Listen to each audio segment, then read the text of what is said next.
Hi, Chuba. How are you? Hello. How you doing? I'm doing good. I'm so excited to be talking to you today. I've scrolled Same. through Twitter, seen what you're about, and I see that you're an economist like me. You actually have an MSc from Yale. That is huge. And I see that you moved into design. So I'm very interested to hear what that design is all about. I've gone through your Yeah. website, and I want to just hear who you are, what you do, and how you made that. To me, it's a change. So how do you make that career change? Yeah, yeah. Thank you. Oh man, yeah, it was a heck of a career change, but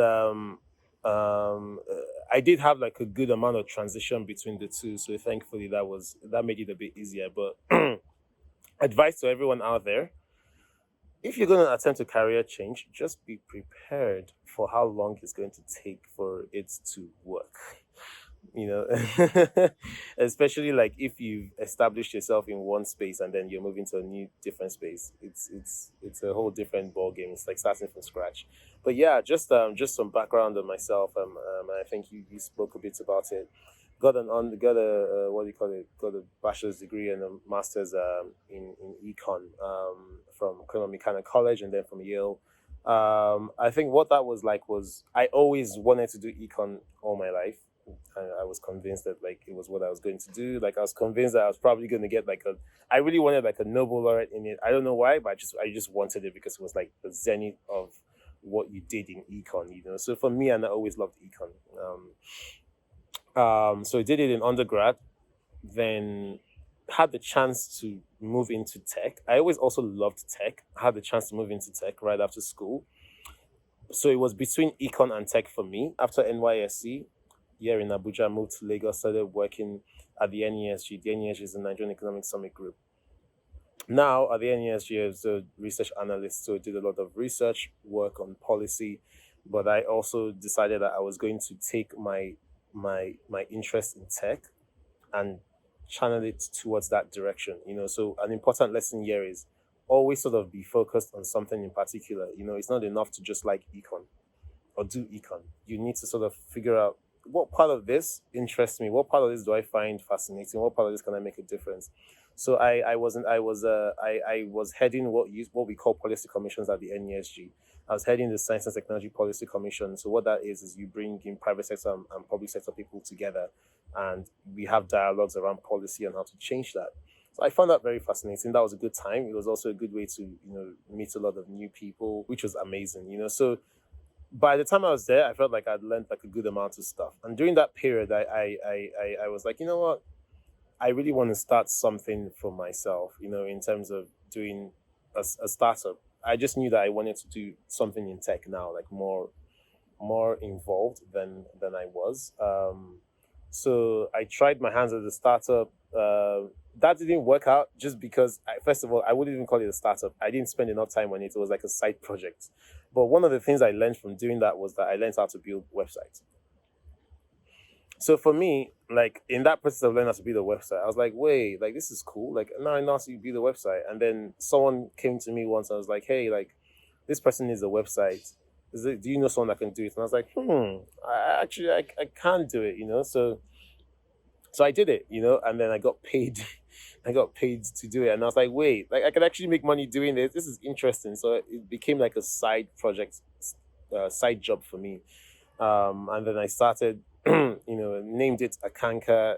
Did my research, knew what I wanted to name it, started that.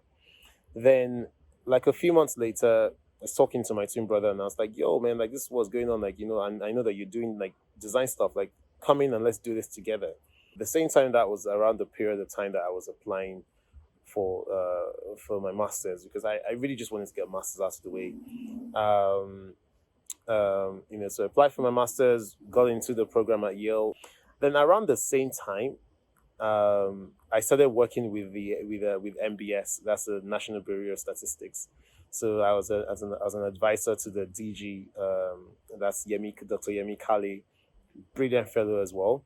That's an interesting story in itself, and that was one of those like we met on Twitter stories. So I introduced the infographics to the MBS reports. So now when you see MBS reports, they all come with infographics. That was me. So so we started doing that, which is a lot of fun. So by the time we're doing that, I decided to resign from the NESG and wait a few months. Then I started taking this class, a design class, because I really wanted to just do a bit more design like stuff. So I started taking this design class at the Yale School of Business with these two amazing professors. One of them is a partner at Pentagram, and it was so much fun, And I think the major thing I learned from it was that design isn't limited to the graphics. People usually think about design and think about graphics, or think about fashion, or think about visuals, but design is in so many places, right? So for our class, we had people from different occupations. We had the typical graphic designers. We had the person who used to write a lot of the statements for a lot of the press stuff for Obama was around. So it was just like we had people who wrote we had people who did like credits for when you get to the end of a movie, the credits for it like that. We had people who wrote like the summary of a movie before you watched it. Like how when you check on Netflix, it gives you like a summary of like what the movie is about. That actually someone specifically designs that because the person has to think about it. So what I realized was that everything was designed, and you really just had to pay attention to how you designed everything, which is just such a mind expanding thing for me, because at this same point in time, I was sort of struggling with, I'm here in school for a master's in econ, right? The point of this is like to then go ahead and do something in econ, and then I'm realizing that design actually econ sort of in a sense falls under design, because if econ is basically the design of policies, so it is in its own self a type of design. So I realized, wow, I can really just study design, and then econ is just a part of it. And at the same time, I was a data analyst as well, having worked with MBS and co. So even at school as well, so this is very similar to you. I actually went through, I did machine learning and all that. So basically being a data scientist was something that was going to be the next part for me, the logical part from econ to a data scientist. Not even necessarily a designer, but I really wanted to specialize in the data science space.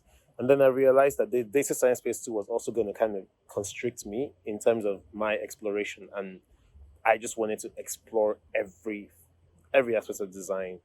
So after that, I had the chance to work at the World Bank, and I was like, no, this is going to be very limiting.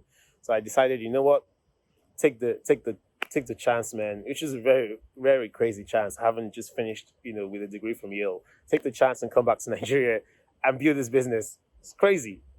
So decided to do that.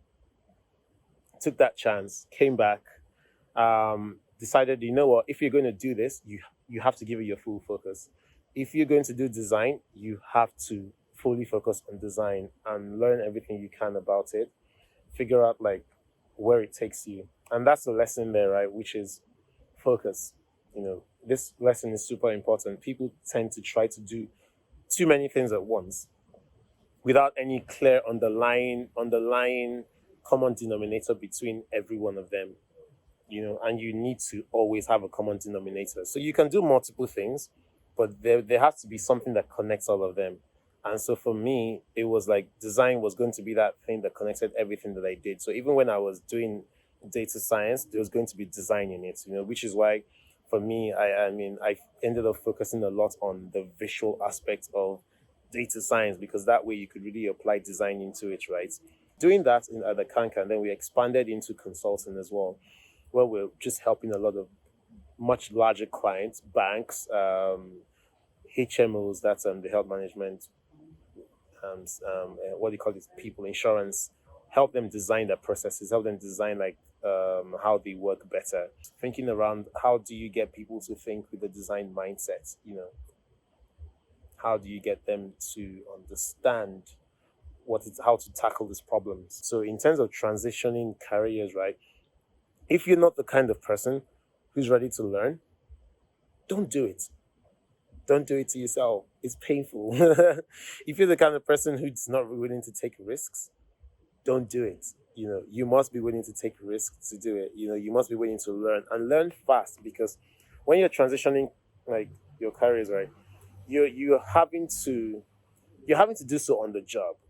There's no one is giving you 1 year off or 2 years off to go do it. You have to still make income one way or the other. That's really nice. I like the what's it called? I like the transition story. I like how you went from a research analyst, a data analyst, everything, and that patience and resilience and the learning in between. Like it's really inspiring to me. So I hear you talk about learning design at Yale. So does that mean that you took a class, or you took a degree, or you took a diploma to be a designer?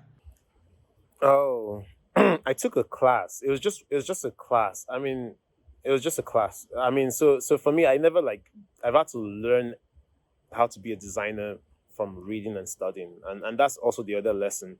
A lot of times, people are thinking to themselves, "I'll need to go to like a school and and learn this entirely new field, and it's going to cost me this much." So that hinders them from making any step. But you don't have to go all the way to Yale to learn how to be a designer. No, hell no, you don't have to do that. But this class in particular was just for me. It was one of the sort of, what do you call them, like supplementary kind of classes that you could take. So it wasn't a core class, but it was happening in the business school. I was in the econ department, but there was the business school, and I really wanted to take a bunch of classes from the business school, because why not. So this one was really appealing for me. So I took this one in particular. This did not teach me how to be a designer. Like this just only showed me this showed me how to think about design from a more holistic point of view, where you can be five different people in five different occupations, but in all those occupations, you are designing. You are a designer. Yeah, that makes a lot of sense. And I'm going to come back to the coding part of it, but before we move along, I heard something interesting. So even before we started rolling the cameras, you had said we design mindsets, we design processes, and then you design websites, you design infographics. This is, I'm sure to you it's the same, but to me, like, I'm like, okay, what does that mean? Because me, a designer is somebody that makes things look beautiful. So that designing mindset is new to me, and it's probably new to someone who is also going into design. So there's someone out there watching this and saying, I want to go into design, but what is Chuba talking about? Designing mindset. I'm only trying to build a website. So what do you do? And is it compulsory to do all of these things? And just tell us what are these things, and how are they different? How are they similar? I think the best place to start from is to start from thinking about design, right? People put design in a box. I designed this one, I'm this designer, I'm that designer, I'm a graphic designer, and then I see people who are either graphic designers try to branch out into other spaces so that they call themselves multidisciplinary, or whatever that word is. You don't need to think about design that way. Design at the core aspect of what design is about solving problems. Design is about being intentional. So design is about creating, really. So if you're creating something, you have to be intentional about how you create it. And not to get biblical on anyone, because I'm not necessarily even the most biblical person, but as a normal pastor, I find that, like, people usually get things when you explain it this way. The first thing that God did was He started by creating. That was literally, and He was a designer. God's a designer. And that same energy is in every one of us, right? You have to start from a place of designing. So God started by saying, you know what, let there be light. Like, so He divided, there's light, and then there's darkness, there's the waters, and then there's the land, there's the this, and then there's the that. And even that itself is a principle in design called contrast. Contrast is a very key component of life. There's life and there's death. There's light and then there's darkness. None of those can exist without each other. Like, for you to get an idea of what darkness is, you need to know what light looks like. So all of that, like, comes together. So as a designer, God's a designer, and, like, the same way with us all, we are all designers. We all have to create. So once you understand that creating is fundamental to that, it makes it easier for you to do so. The same way with you as a data scientist, you're a designer. you design how people see data, how people use data. You design like the information that people get from data. You design how people take next step actions from the data. That's what it's all about. So once you understand that as a fundamental common denominator, it makes it easy for you to apply it across board. So whether it's visual or not, it doesn't matter. So for example, we do interior design, we do graphics design, we do infographics design, we do websites, we do logos, we do products design, we design anything. And the reason we can do that is because we apply the same fundamentals of design across everything that we're doing, right? So even and then all the way up to mindset, because at the core of it, your mindset is the most important part. You can be a graphic designer, but if you've not designed your mindset right, you will find that you're unhappy. Designing the mindset right is the same way you design anything else. The same way like we design this space now, where we have hammocks all around, like in a square, and we made it like a village square. We named it a village square. Before it was just trees, and then now there's hammocks. Now people see it and see a function and a purpose behind it and an energy behind it. It's the same way your mind is. You have to be able to look at your mind and be like, let me be honest to myself. What exactly what are the things that I do well? What are my strengths? What are my weaknesses? And how do I start designing my life to turn those weaknesses into strengths? Which reminds me, we actually have a book that we're writing called Designing Happiness. And the point behind that book, right, is looking at the different aspects of your life where if you designed them in the right way, right, all together combined as a system would make you a happier person. But that happiness is not external. You have to start with you. What I hear is basically like to be a designer. So all the infographics you design, the web designs, the processes you design, the products you design, it comes from a mindset of design first of all. So you have to make your mind be a designer mindset for you to be able to do that work very well. So at the end of the day, you've worked on this design mindset. You've worked on getting to that point where whatever you do, it's coming from your mind. So how do you what skills do you need to now carry out your work? So you're designing infographics and designing websites, designing products, processes, all of those things. So what skills do you need to get to that? What technical skills, what soft skills? Oh man, a lot of skills, yo. A lot of skills. But soft skill in particular, man, the ability to communicate.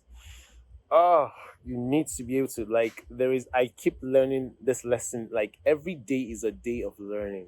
Every single day. Like especially with interactions with people. That's when you realize that there's so much you still have to learn. Like I think like I've understood how to interact with people, and I'm like, no, there's levels to this. Every day is a day to learn how to communicate, right? And the lesson that I'm particularly learning right now is a lesson in communicating in kindness. You have to be able to learn how to communicate, right? So that's one for the soft skills. In terms of the more technical skills, man, it depends on what you're focusing on. So for example, like when I started infographics or data visualization, I started with like Canva, and this was years ago. Like this was 2016, 2015, when Canva like was pretty new.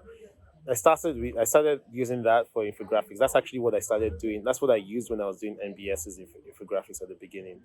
And then like you can now start transitioning to more, so whether it's sketch, and then at a certain point you realize that you want to start doing data visualizations that are a bit more interactive, where people can hover and click and see more data. That's when you now start going to things like Microsoft, what's it called, Power BI, or what, and what's it called, Tableau as well. Like Tableau is my favorite. Like I love that. And people have like preferences, but I just really liked it. So I transitioned to doing that. But one of the things that I find to be very helpful when you're trying to learn something new is have a project. Always have a project. People try and learn something new and just say, you know what, I want to learn how to build a website, and then they just like delve into HTML and CSS, but there's no project, there's no map, there's no outline, there's no, this is the direction I'm going to. By the end of this, by the time I get here, if I can do this, I know that I would have learned all of this required to get there. It's like building a house. You need to be able to see like what the house is going to look like, and then know what is going to require to put the house together. And that's the same way with learning any new skill. So that's the same thing that I did, like, in order for me to learn how to do data visualizations, I had to say, I want to do a project. So for me to learn Tableau, for example, I started with I wanted to do a project for NSARS. So we did a project for NSARS, but I used that to learn it. That was my first time ever using it. But by the time I was done, it was something that got shared like all over, and but it was important to start with a project. The same thing with web design. Start with a project. Like, what does a project look like? Maybe it's your own personal site that you're saying you're going to design yourself. Start there and then start learning the fundamentals. From the fundamentals, don't try and skip. Don't try and jump. Just like learn the fundamentals. Sometimes you can skip and jump because sometimes some things might be easier for you to learn from a high level point of view. But always make sure that you always come back to learn like those fundamentals because they're the building block of your knowledge. So for that, I learned HTML, CSS, JavaScript. So that was for the web end. Then for data visualizations, I also wanted to take it a step further. So I started learning D3.js for data visualizations because that one lets you really play around with it a lot more. You can customize things a lot more. And that's a combination of course, like HTML, CSS, and Java. So that was good. That was good for learning. So free code camp. Yeah. They're really good. That's where I learned how to, that's really where and it's free, right? So that's where, like, so if you're looking for a free place, that's where I learned how. I tried Codecademy at first. It was a bit iffy. Maybe they've changed now, but free code camp was really good in terms of giving you like practical sort of projects to do as you're progressing. So the first thing I tell people when they ask me for this advice is go and look for all the job openings that you can find. What are the requirements that they ask for? What do they need to know? What do they need to do? Start there first, and then you have a good idea of where to go. Because you can now create a roadmap. I need to you check it off. Always do a list. Now I've learned this. It keeps you true to yourself because a lot of people fall into what you call Dunning-Kruger effect, right? Where they learn a little bit of something and they're like, I don't learn, nah me, babanla. They get hyped. They get on their own hype, and it's such a dangerous thing to fall into your own hype. Nah, you always have to be learning. So knowing that is very important. Yeah, that makes a lot of sense. So normally when I do this, I always ask my professionals at the end. So what last words, what advice would you give to an upcoming designer? You know what I learned today? I learned that design is a very broad, very, very broad career path, and there are multiple elements to design. So you've dropped gems. For everything, you've dropped them gems. So I don't even know if you have more gems, but if you have more gems, please, what last words would you like to give to someone, an upcoming professional, a young professional? So if you're a designer who's looking for a path to take, the first thing I'd say is start from a place of intention and start somewhere. So start with something. First of all, look at whatever it is that you're trying to do, right? And don't go for the easy thing. A lot of people fall into the trap of going for the easy thing. Man, the easy thing, yes, the dangerous part of the easy things, everyone is doing the same thing too. So it's a flooded market space of just the easy things, So I see a lot of designers and it's always good to start with graphic design, which is what we started with because we needed to learn, right? But always, even in that space, look for what makes you stand out. And I tell people, right, especially designers, learn how to stack what you do.